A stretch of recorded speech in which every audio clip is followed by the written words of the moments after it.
commenter le shoot avec Tari Sunshine en voix off.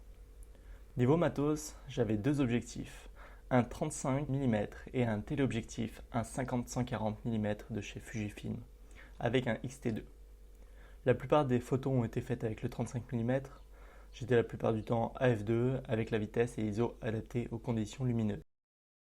La première chose que je fais, c'est le placement de la modèle par rapport à la lumière, le point primordial.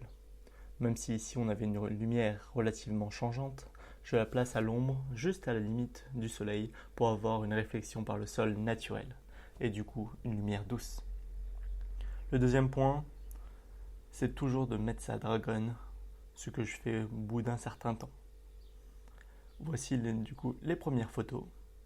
On peut voir que même avec une lumière dure, avec un soleil de midi, on peut avoir une lumière relativement douce. On peut voir un nuage qui passe devant le soleil. On est à l'ombre rapidement. J'en profite pour la faire avancer et du coup avoir un fond plus flouté puisque je suis plus loin du fond. Dans ce moment-là, il faut aller assez vite tout en essayant de faire des choses différentes mais surtout bien. La lumière est douce de partout. Donc j'essaie de shooter différemment. Donc là, on n'a plus besoin de la mettre juste à l'ombre. On peut la placer n'importe où et donc d'avoir un cadrage différent. À ce moment-là, c'était super, il y avait un peu de vent qui faisait voler ses cheveux.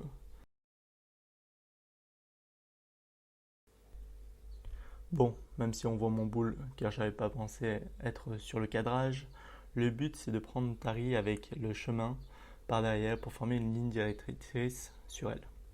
Là, je lui demande de marcher dans l'autre sens, puis de se retourner vers moi. C'est quelque chose qui marche chez presque tout le monde, car c'est un mouvement dynamique.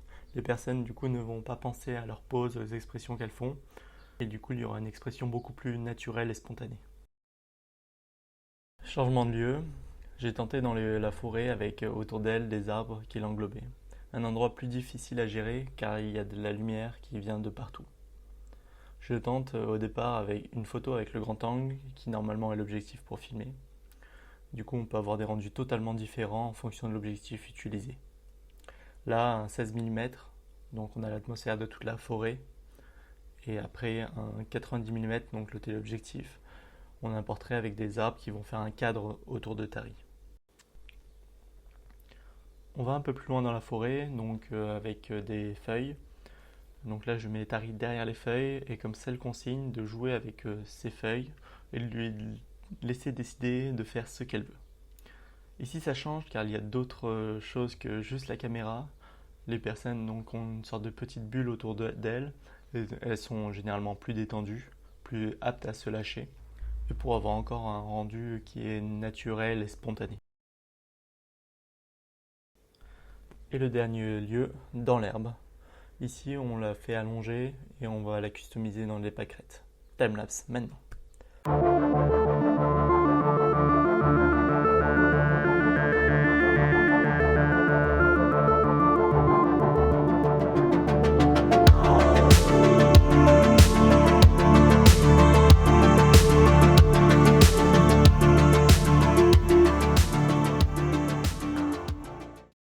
Je suis toujours avec un 35 mm, un très bon objectif.